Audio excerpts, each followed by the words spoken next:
The following program is a PBS Wisconsin original production. You're watching Here and Now 2024 election coverage. On day one, she did exactly what she promised, and now Wisconsin and every other state is dealing with the consequences. Vice presidential candidate J.D. Vance returns to stump for Donald Trump. This is just days before yet another appearance by presidential candidate Kamala Harris. I'm Frederica Freiberg. Tonight on Here and Now, we check in at the Harris event live in Madison. And as absentee ballots get sent out this week, so is guidance about local clerks certifying election results. Then polling gives us snapshots of the horse race, but then what? We go beyond the data with pollster Charles Franklin. And finally, a new government program could save time and money filing taxes in 2025. It's Here and Now for September 20. Funding for Here and Now is provided by the Focus Fund for Journalism and Friends of PBS Wisconsin.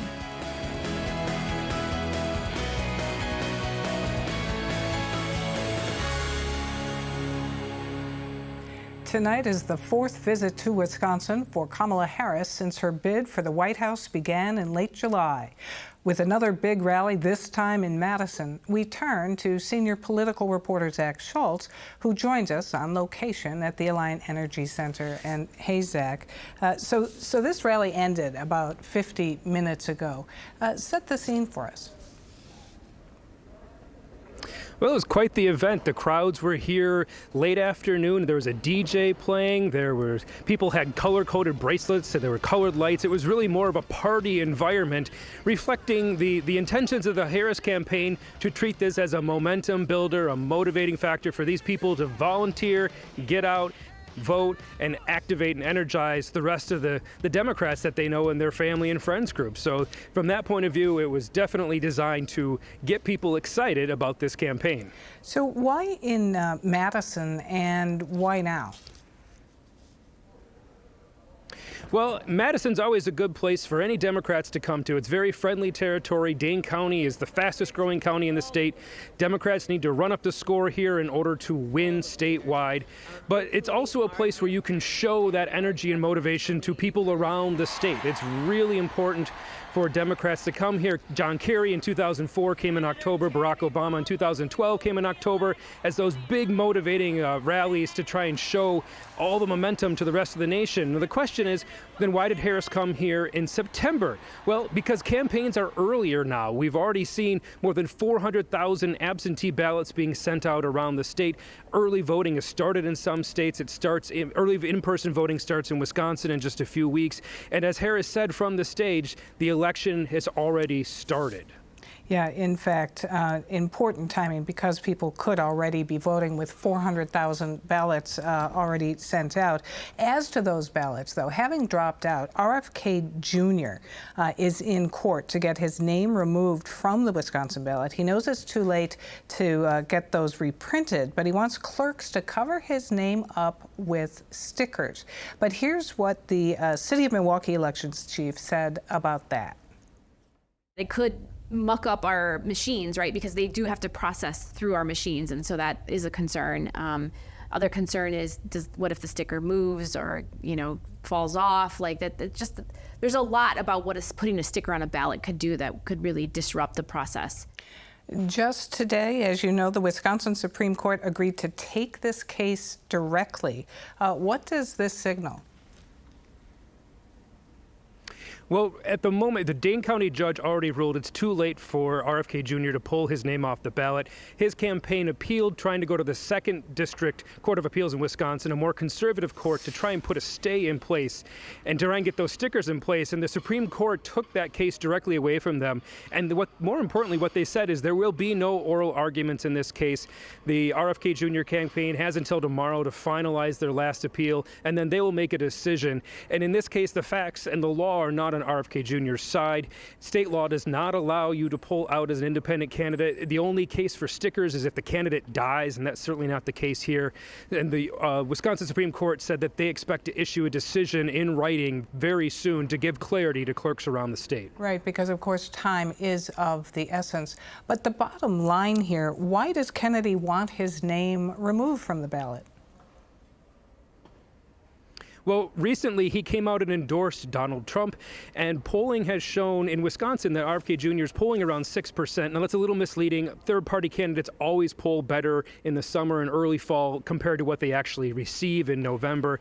But most of that polling has shown also that a large percentage of those RFK Jr. voters are also Donald Trump fans, and he was actually pulling those votes away from Donald Trump. So the Trump campaign specifically and RFK Jr.'s campaign want those voters eligible to vote for Donald Trump and not to be convinced to vote for RFK Jr. So that's why they're looking to do this at this time. Yeah, well, it will be interesting to see what they decide. And as you've said, this is on an expedited schedule because time is of the essence. Zach Schultz, thanks very much. Thank you. At the state capitol today, state Republican leaders held a press conference ahead of the Harris visit, downplaying enthusiasm for the Dem candidate and slamming her policies. She's not going to be able to pass herself off as, working class individual. She's always been part of the elite, and now she wants to become president without telling the American public exactly who she is, what she stands for, what policies she would impose on our society. So again, the enemy of the Harris campaign and of Democrats in general is the truth and the reality situation that they caused, the open border, the 40-year high inflation, the weakness that America is demonstrating to our global adversaries, which have literally set the world in flames. Certify election results or face legal consequences. That's the message from a group of nonpartisan voter advocacy groups to election clerks in Wisconsin and 6 other battleground states. The groups are detailing state-specific election laws, including how any clerk choosing not to certify results could be prosecuted. They say since 2020, more than 30 local election officials across the country have tried or threatened to refuse to certify results.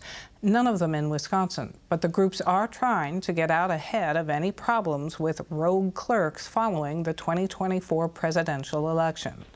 Protect Democracy is among the groups releasing the rules guidance. Its Wisconsin lead for policy and litigation on election subversion is Edgar Lynn.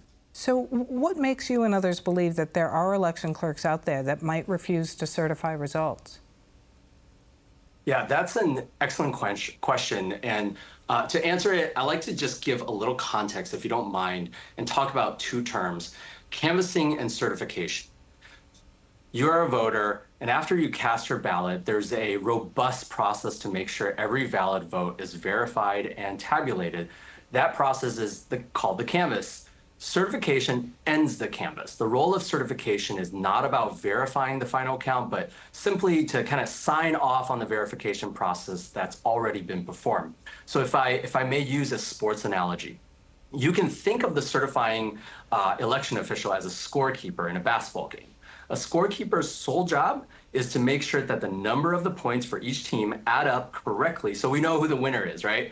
It's the referee and not the scorekeeper who is responsible for enforcing the rules of the game. And at the end of the game, the scorekeeper doesn't get to go back and say, I don't think X, Y, and Z shots should have counted because I don't believe the shooter, I believe the shooter traveled or something like that. It's just not the scorekeeper's job. So to your question of why would a clerk refuse to certify, certification used to be a pretty quiet, mundane part of the election process. People don't pay attention to it. Things started to change in 2020 when we saw a rise in election-related conspiracy theories and accusations, baseless accusations of fraud. So to answer your question, since then, a small number of officials motivated by partisanship or conspiracy beliefs have targeted the certification or the sign-off process as a place to disrupt the election when they don't like the results. So I'll just emphasize that this has happened a few dozen times, as you mentioned, earlier in various states in the last 4 years, but the vast majority of election officials across the country and here in Wisconsin have been committed to performing their jobs, doing their jobs, certifying the election results, and to date, all these attempts have failed. Courts have promptly ruled against these efforts to violate the law just because refusing to certify isn't legal. So even in Wisconsin, where a Republican false electors scheme played out, as you say, no clerks have refused to certify results here. And still you see the need to remind Wisconsin clerks of this? I do. I think part of it is just also a public education. There might be folks who are not aware of this, but it's very clear, both state and federal law. Wisconsin law says certification is mandatory. It's a ministerial duty. In other words, scorekeepers are scorekeepers and referees are referees. Our state law and legal precedent are clear. Election officials have a duty to follow the law. But I do think the more education we can give, the better. Are there any legal reasons why a clerk could not certify results? No, they are required to certify results. What happens to the process if any, so-called rogue clerk were to not certify? Yeah. It would be met with swift legal action. But let me start with this. As you mentioned, Wisconsin has not had anybody attempt to not certify or refuse to certify since 2020, unlike other states. We just had a really smooth primary.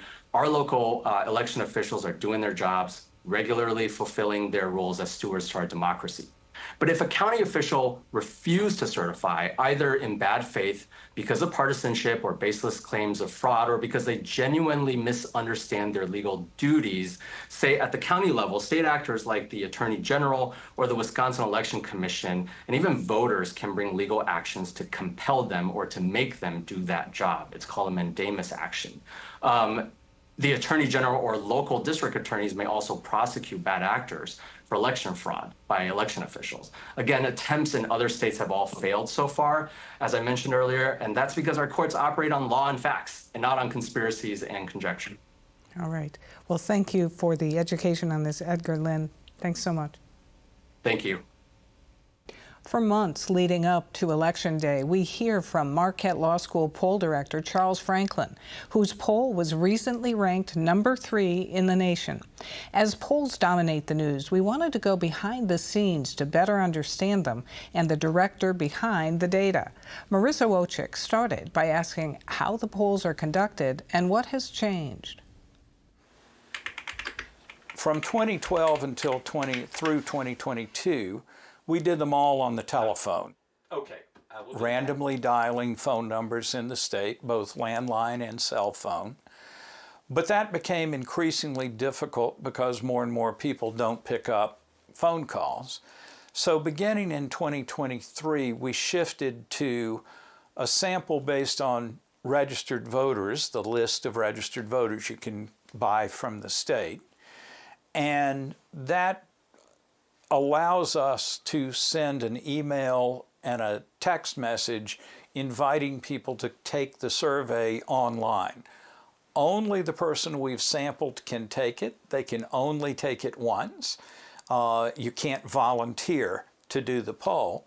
So it's still a random sample of the population. It's just that we're not randomly sampling phone numbers. We're randomly sampling people we know are registered voters. Now about 80% of people complete the survey online, either on their phone or tablet or whatever's convenient. And about 20%, if we haven't heard back from them in a couple of days, we start phoning, so we complete those interviews by telephone. How has that changed the data, or has it changed the data? Not in exorbitant ways, but there are some subtle ways. There are some advantages to online in that you can ask a slightly more complicated question online that might sound really hard to understand when an interviewer is reading the question, but just reading it, it's pretty clear to the respondent. The other thing is we know a bit more about the person that we're trying to interview. Because we sample from the voter list, we know where this person lives, and so we can be geographically more precise in our sample. When we were on the telephone, we divided the state into 5 big regions based on media markets in the state. Now we divide the state into 90 different regions because we know where these people live. And so that means those regions are defined by going from the most Republican to the most Democratic, say within the Green Bay TV market. So we're making sure we get the right percentage of people from the most Republican areas of the Green Bay market and the most swingy areas and the most Democratic areas. I wanted to show you Vernon County. So that's one of the changes we've made to try to make sure that we're representing the full range of opinion. It's just really striking how much diversity and heterogeneity we have in opinion, even within a pretty rural western Wisconsin county. Would you say that this makes polling more accurate or better? We think it does. The reason for making these changes is in part in response to the polling errors that we had in 2016 and others had in both 16 and 2020. But the proof will come in November when we finally get the vote count and we'll see how close we are. 2016 and 2020 was a tough set of cycles for many pollsters, not just the Marquette poll. Some of the explanation for that was people who wanted to vote for Trump didn't feel potentially comfortable telling that to someone on the phone. Does that mean that kind of might be mitigated? I don't think it's so much the so-called shy Trump voter who somehow doesn't want to admit they're supporting Trump. Go to a Trump rally, there are not a lot of shy folks at a Trump rally. What I think it is, though, is that Trump appeals to a set of voters, some of voters, who have not traditionally voted in elections but are being motivated to vote because of him, and who are very skeptical of mainstream media, the established political parties, and pollsters. So I think where the problem comes is not so much unwillingness to say who you'd vote for, as it is skepticism about doing a poll at all and therefore falling out of the sample. Beyond turnout, do polls ever convince voters who to vote for or how they should feel about an issue? I'm skeptical of that. What I would push more is the value of seeing what the polls say about the people in your community, your state, who don't share your views. It's so easy to be trapped in the notion that everybody I know agrees with me on this. This is the obvious majority. And yet the poll can tell you that maybe 30, 40, maybe even 60% don't hold the same view as you on that. It's a bit of a pipe dream to wish people would use polls that way, but I really think that one of the most valuable points of polling is to talk about policy issues, not just candidates, and to try to recognize the wide range of opinion people hold on those things, even within a county or certainly within a state, that not everybody's on your side on this. How should an average voter use this information? It can feel a little overwhelming. It can feel like there's horse race polling, and how do we get value? One fairly serious answer is try to ignore it all. Make up your own mind, talk to your friends, and do that. I think that's a totally valid way to follow this. How has this election really shaken things up for you? As for me personally, I have rewritten so many survey questionnaires this year and this summer, especially on the last night I can make changes before we start interviewing. When Biden dropped out, I had to hurry to rewrite the questionnaire for Harris rather than for Biden. So it's been a fun time for me that way.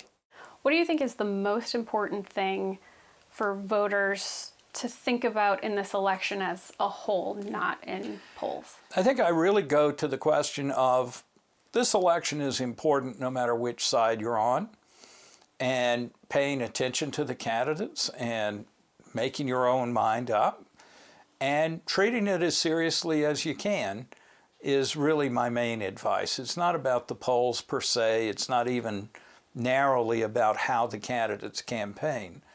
But I think this is just the political scientist in me. I think we're a better society when more of us vote. We're a better society when the majority wins. When we release our final poll before Election Day, the last thing we say is, remember, polls don't vote, people do. The election's in your hands, in the voters' hands. And I still think that is the most important lesson. Governor Tony Evers paid a visit to the UW-Madison campus this week, listening to students discuss their higher education experience. As part of a tour of UW campuses, the governor is using the visits to prop up his planned budget increase of $800 million for the UW system. Governor Evers also spoke to his reaction of a new policy released by UW System President Jay Rothman in the aftermath of Israel-Palestine war protests on campuses last spring. The new policy has some concern about impacts on free speech, as it says university leaders should maintain viewpoint neutrality in any reference to any matter of political or social controversy. It would have a chilling effect on me if I was a member of the faculty and really didn't know what I should do to be compliant. After a trial run in 12 states was deemed a success, the IRS is launching Direct File nationwide in 2025, including in Wisconsin. The free electronic filing system will allow people to complete their federal returns online, and then taxpayers will be taken to the Wisconsin tax filing site. The hope? The taxpayers will save time and money, because according to the U.S. Department of Treasury, the average taxpayer spends approximately 13 hours and $270 to prepare their taxes each year. Here to detail Direct File is Wisconsin's Secretary of Revenue, David Casey. And thanks very much for being here. Thank you for having me. Appreciate the opportunity. So why did the government decide to go with this Direct File? Well, I think thanks to Senator Baldwin, Governor Evers here in Wisconsin, we had the Inflation Reduction Act passed that funded some of the activity at the IRS and technology advancements. So Direct File was a direct result of that. We here at the Department of Revenue actually started a program a couple of years ago. We had some foresight on this and created WizTax, an online filing tool. Primary motivation for this was to provide another tool for our taxpayers to use. Right now they can use a third-party vendor for the pay-as-you-file type software approach, or they can also use our community of tax preparers, which are very helpful. But we saw that there was a niche of taxpayers who were spending too much time and too much money, and thought that Direct File would be a good solution for them. So how many Wisconsin taxpayers will be eligible to use it? Right now, we're estimating about 600,000 taxpayers will be eligible. For the eligibility, you really just need to be a wage earner with less complicated income, so no interest income or, for example, no real estate income. So the majority of Wisconsinites have a particular wage income, and that's it. And then also some limited credits that you can apply for. We'll have the Earned Income Tax Credit and some others, but it's fairly limited at this point. So how does it compare or compete with, say, TurboTax? Really, from a comparison, or it's not really a competition. It's filling a void that we've had. The pay-as-you-file tax preparers offer an excellent service, and they provide a service to what we think is just the more complicated tax returns. If you've got more complex financial background and tax obligations, they're a great solution. What we found, however, was that a number of taxpayers with what we call just the simplified, the wage earner approach, were paying $100, if not hundreds of dollars, to file when we could offer that same product for free. So we know it's free, but is it easy to use? I mean, people won't get all balled up in the online confusion of it? we hope it's very easy to use. We know our WizTax solution, when we piloted that over the last couple of years, grew from a few hundred users the first year to tens of thousands of users the second year. So it was very popular. We've also heard from those 12 states that piloted Direct File last year that it's averaging 15 to 20 minutes for a user to complete both their federal and their state return. One of the ways that we achieve that is that once you file your federal return, you go to the state site, it's pre-populated with all of the tax information from your federal return, which is the basis of the Wisconsin return. So we get all of that demographic, financial information is all pre-populated. So it's essentially, when you get to the state return, it's a review. You review what you have, you apply for any additional credits that the state may offer, and then you submit. It's easy as that. And so if people have trouble for whatever reason, are they able to reach out to the Wisconsin Department of Revenue for help? Absolutely. We have an excellent customer service team that we are training up on Direct File. It will be a new application for us to administer. They'll be ready and waiting for the calls, though frankly, the Direct File solution is so user-friendly, we don't anticipate a lot of need from our customer service agents. Good news. Secretary Casey, thanks very much. Absolutely. My pleasure. For more on this and other issues facing Wisconsin, visit our website at pbswisconsin.org and then click on the News tab. To see all of our election coverage, visit wisconsinvote.org. That's our program for tonight. I'm Frederica Freibert. Have a good weekend.